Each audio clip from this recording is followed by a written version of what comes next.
Welcome to Restoring Education in America with Priscilla Ron. She's a master educator and author, leading the conversation to restore the American mind through wisdom, virtue, and truth.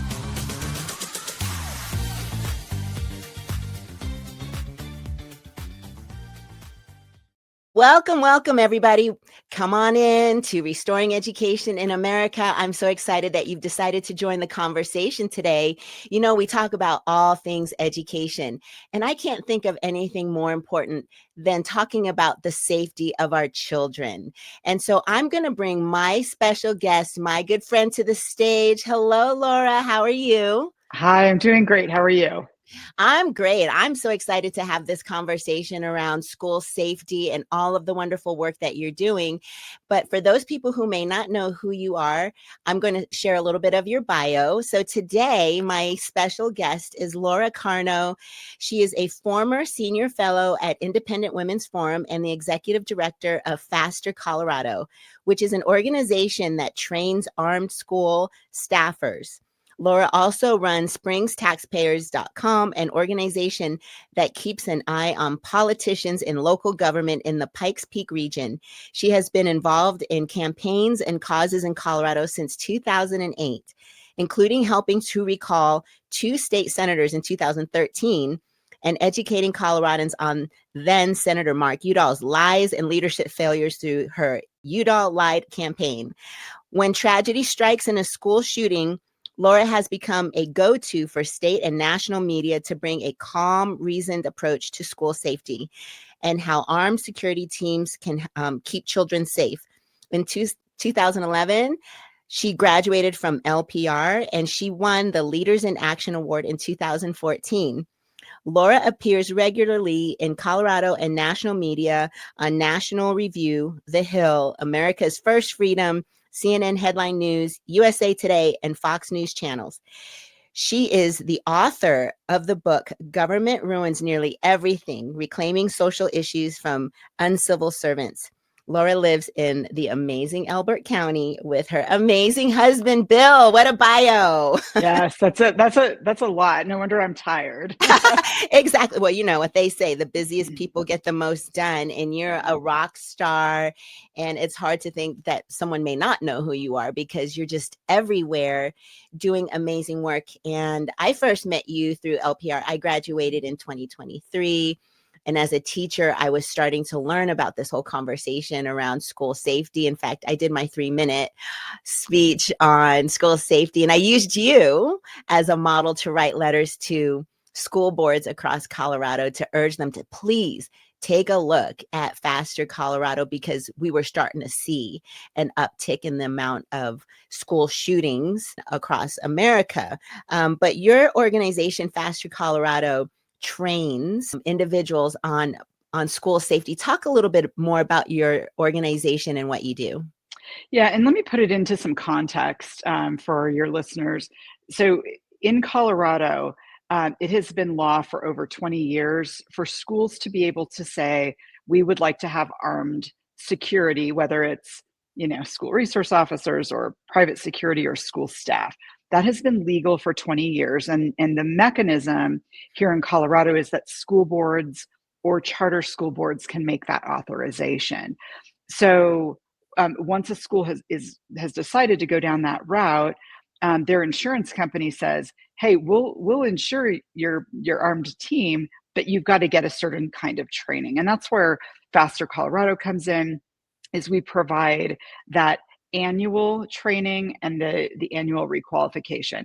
It is by no means all of the training they get during the year in between their annual classes, but it's that's required by the insurance company. And then in between their annual classes with Faster, their school board says, here's what you have to do weekly, here's what you have to do monthly, here's what you need to do quarterly. So school boards have gotten very, very serious over the years about making sure that those teams are getting lots of training. And so at Faster, what we did, and we just completed our 9th training year. I can't believe we've been doing it this long.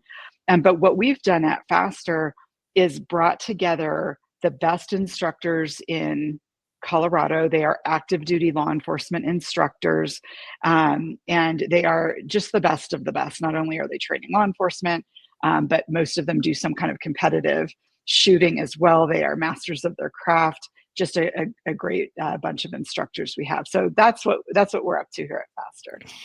I still teach in a public school. I teach in Denver public schools, and we have SROs, but we don't have SROs in all of the schools. We had at one point during the COVID lockdowns, the school board got rid of SROs completely, and then they brought them back only at the high school level. But we're seeing a lot of children in the middle school. I teach middle school, where they're bringing weapons to school as well, and seconds count when you're looking at big city districts like a Denver or Chicago. I mean, you've got crime happening all the time. And to get a call at a school, you hope that police officers will come. But we've seen even some failures, like in Uvalde, where there's been some breakdowns. And we love our law enforcement. Like, we're totally pro law enforcement, but they can't be everywhere every time. There's flaws. There's gaps in the time. How do you respond when people push back and say, no, we want, only law enforcement in our schools? Is that enough? Yeah, and that's a really good point. So on September 10th, a lot of people around the country don't know that there was a school shooting in Evergreen, Colorado. And they don't know it because it was within that same hour that Charlie Kirk was assassinated, which, obviously took over the national news cycle for a very long time. But Colorado has had a lot of school shootings, as we all know, and Evergreen was the latest one. What was very interesting about that one, Priscilla, is that there was a school resource officer assigned to that campus, but the nature of them, they are cops. That if something happens nearby, they might have to leave, which is what happened in Evergreen. And this SRO needed to leave to go attend to a traffic accident. No fault of theirs. This is how the process works. The shooter chose to wait until the SRO left to start shooting. Not the second after he left, but he wasn't there. And it's very obvious to everybody, including people with potential bad intent, when the SRO is there. The person that, like I said, is law enforcement. They're in a uniform. They are driving a cop car. And so that's why some schools have gone from SROs alone to a school resource officer plus additional armed staff. And not every school district can afford a school resource officer, like, a lot of the rural districts that are very small. But we have faster trained schools that have armed staff and a school resource officer. And I really like that sort of multiple layers, because school safety really is a multi-layered conversation. You have, perimeter, you have doors locked, you have all kinds of things, making sure that if there's a concerning student, that the right things are there to assess what kind of help does this student need so they don't turn into somebody violent. It's not a one and done, arm people and move on with your life. If you're just tuning in, my special guest today is Laura Carno from Faster, Colorado. We're talking about school safety and some of the options that we see are working. And I think as a teacher, we're not trained on triage or stop the bleed. What we get is, fire alarm, training. Well, we haven't, thankfully, with training, we haven't had fire issues in schools. I can't remember the last time we had a student death from a fire, because once a month we regularly train on how to exit a building. We are doing lockout and lockdown, but that's totally different. That's not the same as training for an active shooter who may have had access to a student or a teacher on either stop the bleed immediately or how to harden your classroom, because we have older buildings that the doors don't necessarily stop a bullet. And what happens if a student is actually in your classroom? And so those are the types of trainings that I think as teachers, unfortunately, we need to have in order to be able to respond while we're waiting for first responders to come. Yeah, it's a super great point. There is training to, lock down, lock out, flee the premises. I mean, there's all kinds of training going on out there that's good and necessary. But our question is, who is stopping the killing? Because if we are locking down, and there are good statistics about a very minimal number of students injured or killed in locked rooms.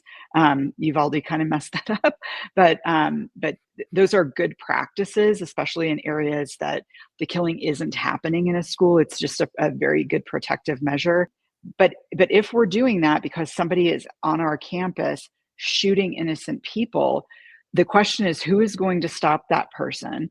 And if we're waiting for responding law enforcement, your point is completely valid, that there are going to be people injured. Who do we have on staff that knows how to stop the bleed, who knows how to apply tourniquets and chest seals and pack wounds and things that our soldiers learned on the battlefield, to keep soldiers alive long enough to get to actual medical care? And at Faster, their insurance company doesn't say they have to take a medical course like that. We give them a little bit of an appetizer of it and send them home with a personal tourniquet so that at least they've got something for themselves to self-rescue if something happens. But we leave them with, we gave you this much, just a little bit, and you need to go get a class that does really a lot more. And the guy that we have teaching our medical is a SWAT medic. So he is a member of a fire station who goes in with SWAT teams. And so he is really at the worst of the worst scenes. And that's the right guy to be teaching our armed staff on what to do if, God forbid, something happens. Yeah, it's time for school districts and school leaders to level up. We ask our sports coaches to take CPR, first aid. Yeah, okay. But that's not at the level that we need to be prepared. We need to be like, my dad was in the Army, so I grew up like Army brat, you got to be prepared. Right. Always. So I think at this point, until school districts get on board with supporting teachers and training us, we're going to have to take on our own professional development, take advantage of some of this training that Faster is offering so that we can individually be prepared. Because my biggest goal is to make sure my students go home safely at the end of the school day. That is my commitment. And sadly, so many of us teachers, we realize we're living in a day and age where we may take a bullet for our students to protect them. That's the risk we take every single day when we go to school, when there is no protection and there's no training and we're at the mercy. You can't fight a bullet, without being prepared with another firearm to protect your students. And so, but let's talk about some of the things we've learned as graduates of Leadership Program of the Rockies. It's an amazing program that teaches us about the proper role of government and liberty. And in your book, chapter 5 of your book, Government Ruins Nearly Everything, you ask some really good questions in that chapter, 2 of which are, can the government fix failing schools, and can the government fix gun violence? So Laura, based on like what you've observed and after you've published your book, where has the government, have they made any progress? Are they making things worse? And what alternatives do you see are working in this practice area? Yeah, and let's start with education. Obviously you're very aware of what goes on in education, and where we see government having the heaviest hand, it tends to be government, Department of Education as an example, saying, here is a template. We will copy paste it and put it onto every student, every school, every state, everything. And that's a very heavy hand by a government who doesn't know the name of your children, doesn't know their interests, the way they learn, none of that. And that has caused schools to have standards that may be too difficult for some children who need additional support and too easy for other children who really need to be challenged. And so where government has that really heavy hand, schools kind of, again, generally speaking, there's exceptions out there, but schools generally, fall to the middle, and there's mediocre schools. We've got huge percentages of seniors in high school that need remedial math and reading before they go to college. That's just not okay, especially with the trillions of dollars that have been spent on education at the federal level. That experiment has been a failure. But when you look at states like Colorado and other states that have really good charter school laws that allow parents in a neighborhood to come together and say, hey, we'd like a school that focuses on science and technology. We want a school that focuses on arts. There are schools that focus on kids on the autism spectrum. I write in my book about a school, a charter school that focuses on kids with ADHD and those kind of things, so that interruptions are par for the course. They're not an interruption of the day. They teach around that. But charter schools are really this beautiful story of parents saying, we need something a little different. We're going to have super local control. We don't need federal government telling us what to do. And so it's a much lighter hand of government.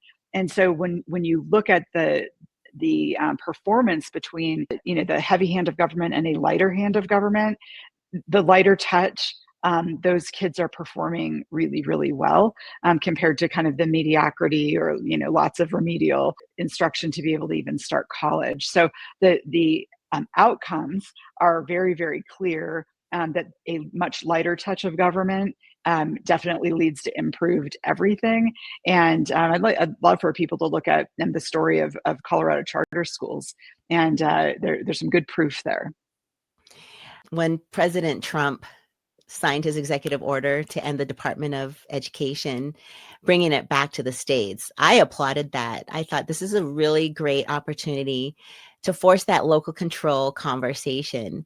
And I think for parents who might be nervous about guns being in the schools, if you talk to them one-on-one and you talk about, what's going on these days, and how we do already have trained educators who conceal carry, especially in Douglas and Elbert counties in Colorado. I mean, it's a common thing to take the time to practice and be safe. And I have actually persuaded a couple of parents who are very much on the left and anti-gun to say, well, Priscilla, it's you. Like, I trust you. I would trust you to protect my children. And I think, well, if you would trust me, there are many, many more me's out there. There are many, many more teachers who are, like you said, even former law enforcement, former military, who are going into the education space, who are trained and very level-headed. I think people are concerned about, well, I don't know the mental capacity of a teacher carrying a gun. Will they overreact? And I'm sure you've heard that, the mental stability of someone or the fear. What are some of the other concerns and fears you've heard from parents who are in opposition to having teachers or other workers in the school conceal carry? Yeah, and I'll address that first. The teachers or other workers, it is any school employee, which allows the school districts that are implementing this to have a real thorough vetting process. And I think that's the thing that a lot of people don't know. When they hear about Faster Colorado, the focus is on they are at the range teaching people to stop active killers, which is true. But that is a tiny portion of what we do and what schools do in order to get ready to be to have an armed security team. So first of all, the schools have really good vetting processes. When I look back 9 years to where it was back then, school boards have gotten way more requiring, which is a great thing, on formalizing those vetting processes. And so there are written applications and panel interviews. Some of these panel interviews include members of local law enforcement, that sort of thing. And then when the team members come to our training classes, so all of our instructors are accustomed to training cops and looking for anything that, do we have somebody who seems a little too eager to be a part of this team, that is looking for when they get to shoot versus when they have to shoot, things like that are very attitudinal. And we have the ability to provide that feedback back to schools. It's only happened a couple of times in 9 years because the schools do a really good job of vetting. And let's remember, these are people who've already had background checks to work for schools. They have an additional background check when they get their concealed carry permit. Then they go through this vetting process. And I look at it as a continued vetting when they come to our class. In addition, so many administrators at schools now when they run people through our faster classes, they make sure an administrator is at class also, so that if there's any weird things to be observed, they are there to see it personally. So it's a policy that they take really, really seriously. And I think that's a part that, kind of happens behind closed doors. So a lot of people don't see it. But having, been a part of this process for 9 years, I've really seen the improvement in formalizing those processes. And I feel really good about the people that come through our FASTER program each year.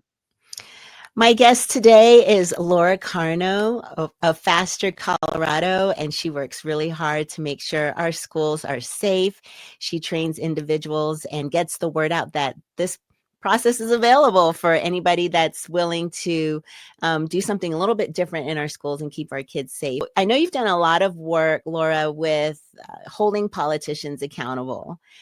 And, we have the Second Amendment. Well, actually, I don't like to call it the Second Amendment. I like to say our right to keep and bear arms, because, then people say, if it's a Second Amendment right. No, it's our inalienable right to keep and bear arms. And we can go down a list of things we protect with firearms. And our politicians are at the top of that list, but yet we won't take the time to really invest in protecting our children, which is our most important asset. Seems very hypocritical to me, always has been hypocritical. And the very politicians who fight against even citizens concealed carrying will hire armed protection for themselves. Rules for thee and not for me. And how did we get here where we have allowed politicians to keep, strangling us as citizens in this arena of public policy to say, we're going to protect post offices and banks and the state capitol and airlines and all of these places, but we won't protect schools? What do we need to do?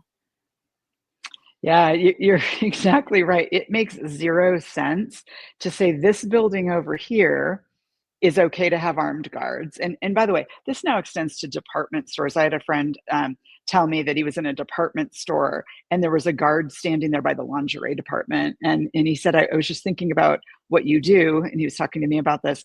I was thinking about what you do. And I thought maybe our children are a little bit more important than the lingerie. And it was just such an interesting visual to think about. But I think where we went wrong, Priscilla, is we got the idea of government upside down over the decades and centuries. That people today, maybe not me and you or other graduates of the leadership program of the Rockies, but we think that government is here to tell us how we may live and what we are allowed to do and those kinds of things. But that's not the way our documents are written. It really restricts what government is allowed to do to us. And so I like to start with when we talk about school safety, these are our children and grandchildren. We hire a school, it's through tax dollars, but we hire a school to teach our children and to keep them safe and whatever, play football, do plays, whatever we want to go on with our children. But it is the right and responsibility of parents to direct the education and upbringing of their children. It's not the job of government. Children don't belong to the government, they belong to the family. And so if we look at it that way, just like if we were going to, buy something else, we're going to buy another service, we're going to buy soccer lessons or ballet lessons or a new computer, we the parents are making that decision on what we're going to buy for our child. There's no office of government tennis shoes that says, well, you can only have this kind of tennis shoe, you can't have this kind of tennis shoe. There would be a revolt if the government controlled our tennis shoe purchases. But we, society, are okay with government saying, well, your education must look like this, regardless of what you parents think. And so we really need to turn that on its head and say, wait a second, we've remembered now. We've remembered that we are in charge. We've created this government. We created the founding documents. We've created those restrictions on how much government can intrude into our lives. And we're stopping right here. We're not doing this anymore. And this is where you saw during COVID so many parents pull their kids out of school and say, gosh, I'm getting some insight into what's going on in that classroom and I don't like it. And since I'm buying it, I'm not doing this anymore. So you saw the increase in homeschooling and micro schools and churches starting up schools because of the demand for something different for kids. So I like the charter school movement from that standpoint because it's parents getting more involved. And I think it makes the neighborhood public schools much better because they say, oh, hang on a second, we're losing some students to this other thing. Why don't we beef up our science? Why don't we beef up our music programs so that they can continue to meet the needs and maybe see the parents as customers of this education that they're selling?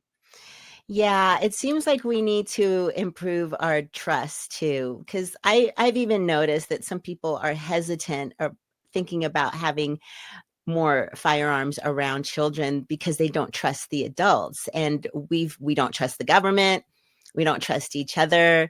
And so that's a whole additional conversation about what we need to do to change the mindset around this conversation, because I know I feel a lot safer when I go to a venue and I see that there's law enforcement there.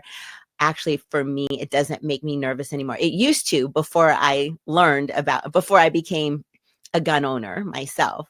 But now being a gun owner and practicing, I'm very comfortable around firearms. So when I see someone in a venue that's a police officer, I'm like, thank you so much for being here. I feel so much safer. And I notice when I go to a venue and there isn't one, and I'm like, okay, where are my Right. exits? How do I get out if there's an emergency? Like, I have to know like all my safety channels. But anyway, Laura, I'm looking at the time and we have to land our plane. And I've so thoroughly enjoyed talking to you and sharing what you do with everyone. Please, real quickly, tell everybody where they can find you. Sure. Folks can find us at fastercolorado.org. And I'd recommend you go there, read the About Us, look at the bios of our team so you can see really what kind of experience we're bringing in that instructor team, because they really do make a difference. Thank you, Laura. And to my listeners, thanks for listening in today, and catch me next time. And remember, educating the mind without the heart is no education. So seek wisdom, cultivate virtue, and speak truth. Thanks for tuning in to Restoring Education in America with Priscilla Ron. Visit PriscillaRon.com to connect or learn how you can sponsor future episodes to keep this message of faith, freedom, and education on the air.